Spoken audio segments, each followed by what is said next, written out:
बिस्मिल्लाहिर्रहमानिर्रहीम।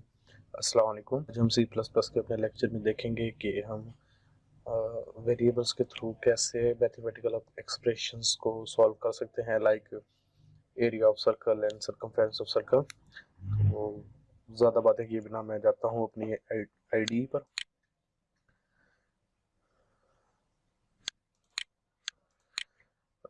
अब मैं चाहता हूँ कि मैं फाइंड कर पाऊँ किसी भी सर्कल का एरिया जिसका रेडियस मुझे फाइंड हो और सरकमफेरेंस। तो सबसे पहले तो हमें पता होना चाहिए कि हमारा फार्मूला क्या होता है किसी भी सर्कल का एरिया फाइंड करने का। तो मैं कमेंट करूंगा, इसको कमेंट में मैं मेंशन कर दूंगा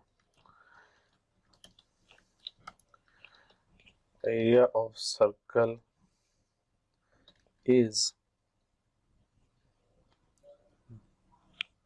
पाई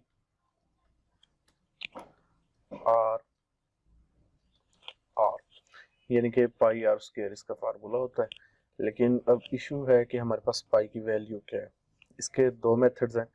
तो प्रोग्राम शुरू करता हूँ, उसके साथ साथ मैं आपको बताऊंगा हम क्या करने वाले हैं, कैसे इसको सॉल्व करेंगे। पहले मैं इसकी हेडर फाइल से लेता हूँ,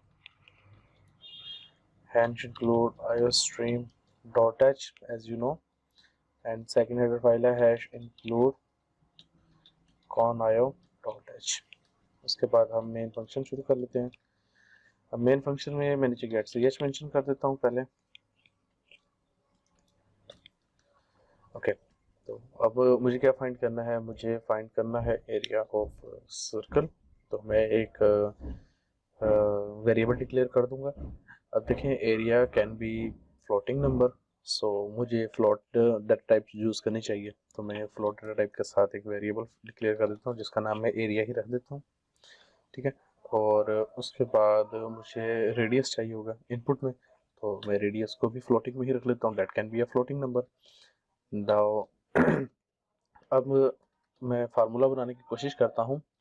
फार्मूला मेरे पास क्या होगा, एरिया इज इक्वल टू पाई। अब देखिए मेरे पास इशू आ रहा है कि मेरे पास पाई की वैल्यू नहीं है। तो उसके लिए मैं ये करता हूँ, या तो 3.14 यही होता है ना, 3.14 मल्टीप्लाई जो मेरे पास आर होगा मैं वो दे दूंगा यहाँ पे, और फिर से आर दे दूंगा, ठीक है। अब देखें आर की वैल्यू मैंने ऊपर डिक्लेयर नहीं की है। तो मैं क्या करता हूँ, या तो यहाँ आर की वैल्यू दे देता हूँ, लेकिन मुझे बनाना है यूज़र फ्रेंडली प्रोग्राम। तो मैं नीचे क्या करता हूँ, मैं नीचे एक मैसेज शो करा देता हूँ, सी आउट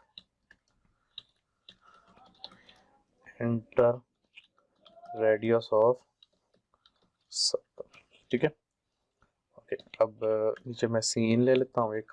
सीन में मैं क्या कर देता हूँ, सिंपल आर कर देता हूँ, और यहाँ मैं रेडियस ले सकता हूँ किसी भी सर्कल का, और उसके बाद मुझे आंसर मिल जाएगा। अब एरिया के अंदर मेरा आंसर स्टोर हो जाएगा। एज यू नो, मेरे पिछले लेक्चर्स में मैंने इस चीज़ को मेंशन किया हुआ है बहुत क्लियरली। तो मैं सी आउट कर देता हूँ, the area of circle is, आगे मैं मेंशन कर दूंगा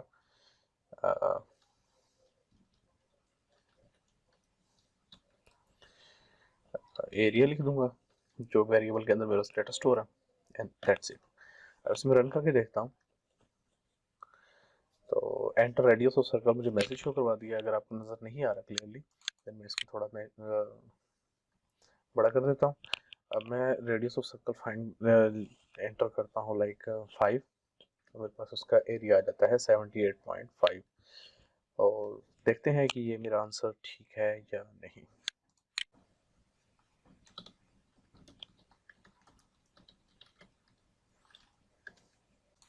ओके, मैं यहाँ 5 एंटर करता हूँ, तो 78.5, तो क्वाइट सिमिलर 78.5।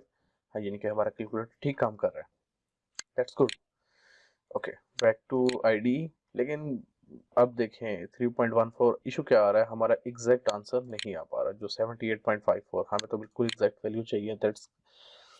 अच्छा, इसका दूसरा सोल्यूशन क्या है कि मैं एक वेरिएबल डिफाइन कर देता हूँ, ठीक है, फ्लोटिंग में ही, पाई इज इक्वल टू 3.14। एक ये सोल्यूशन भी है इसका। देखें, यहाँ मैं पाई लिख देता हूँ, इसको रन करके देखते हैं दोबारा से, और 5 ही एंटर करूंगा मैं, 78.5, that's a good answer, quite similar. लेकिन मैं चाहता हूं कि एक प्रोग्रामिंग अप्रोच के तहत हमारा काम हो, ये एक अच्छी अप्रोच नहीं है। तो मैं उसके लिए आपको सजेस्ट करूंगा कि हम एक हेडर फाइल मजीद ऐड करते हैं इसके अंदर। तो हेडर फाइल ऐड करने के लिए क्या होता है, जो हमारे पास हैश इंक्लूड, और यहाँ हमारे पास एक हेडर फाइल होती है जिसमें हम मैथ्स की वैल्यू यूज कर सकते हैं, उसका नाम होता है सी मैथ। ठीक है, सेम ऐसे ही हमें हेडर फाइल देनी है जैसे हम पहले देते रहे हैं। और अब ये मैंने हेडर फाइल दे दी, तो इसका मुझे क्या फ़ायदा होगा, मुझे पाई डिक्लेयर करने की ज़रूरत नहीं है। ये बाय डिफ़ॉल्ट हमारे पाई की वैल्यू हमें दे देती है। तो हमें पाई की वैल्यू गेट कैसे करनी है, हमें ये करना है कि जो यहाँ ये पाई लिखा हुआ है इसको मिटा देना है, इधर कैपिटल M अंडरस्कोर और कैपिटल पाई हमें ये मेंशन कर देना है। जैसे ही हम ये मेंशन करेंगे तो वो ऑटोमेटिकली ही लाइब्रेरी से वैल्यू ले लेगा। आप यहाँ ऊपर देख भी पा रहे हैं 3.1419, ये पूरी एग्जैक्ट वैल्यू है जो हमें हेडर फाइल से मिल रही है। देखिए बहुत बड़ी वैल्यू होती है, अब इतनी वैल्यू तो हम डिफाइन नहीं कर पाते अपने किसी वेरिएबल को, तो बाय डिफ़ॉल्ट हम लाइब्रेरी से इसको गेट कर लेते हैं। तो जैसे ही मैं इसको रन करता हूँ और एंटर करूँगा मैं अपना आंसर 5, देन देखिएगा कि गूगल के कैलकुलेटर से भी ज़्यादा एक्यूरेट इसने हमें वैल्यू शो करवाई है। तो ये एक गुड प्रोग्रामिंग अप्रोच है, हमें हमेशा गुड जो बेस्ट अप्रोच होती है वही यूज़ करनी चाहिए, ना कि बस जुगाड़ो मेथड। ठीक है, अब एरिया तो हमने फाइंड कर लिया। मैं क्या करता हूँ, मैं इस सेक्शन को ऐसे ही रहने देता हूँ, और अब मुझे फाइंड करना है circumference of circle, quite easy like this. मैं उसके लिए क्या करता हूँ, मैं एक वेरिएबल डिफाइन कर लेता हूँ, पूरा सर्कमफेरेंस भी लिख सकते हैं आप, CIR भी लिख दें तो चल जाएगा, CIRCUM। ठीक है, सर्कम। ओके, अब उसका फार्मूला हमें डिफाइन करना पड़ेगा, तो हम कैसे करते हैं, CIRCUM circum is equal to, इसका क्या फार्मूला होता है हमारे पास, 2 क्रॉस और m डॉट पाई। ठीक है, ये पाई की वैल्यू आ गई 2 पाई, और हमारे पास आगे क्या होता है r। ओके, बिल्कुल इजी चीज़ है। और इसी तरह सेम पहले प्रोसीजर की तरह मैं क्या कर दूंगा, मैसेज शो करवा दूंगा the circumference of circle is.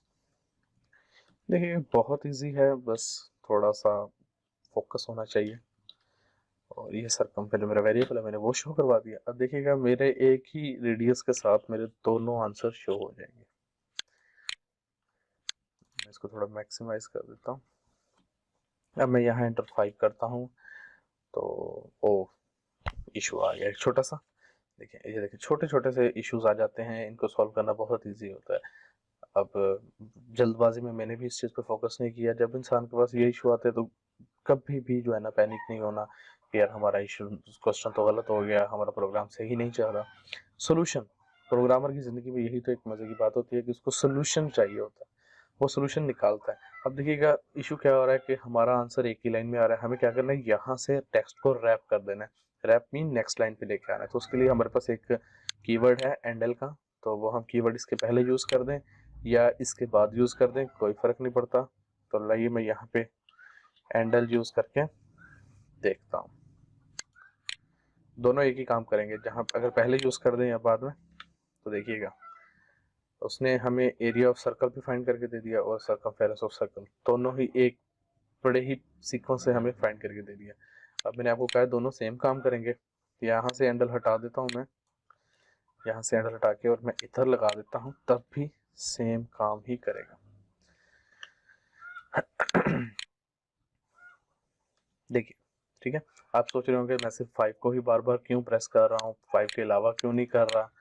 5 के अलावा कर लेते हैं, लाइक 10 मैंने कर दिया तो 10 का अपना आ गया।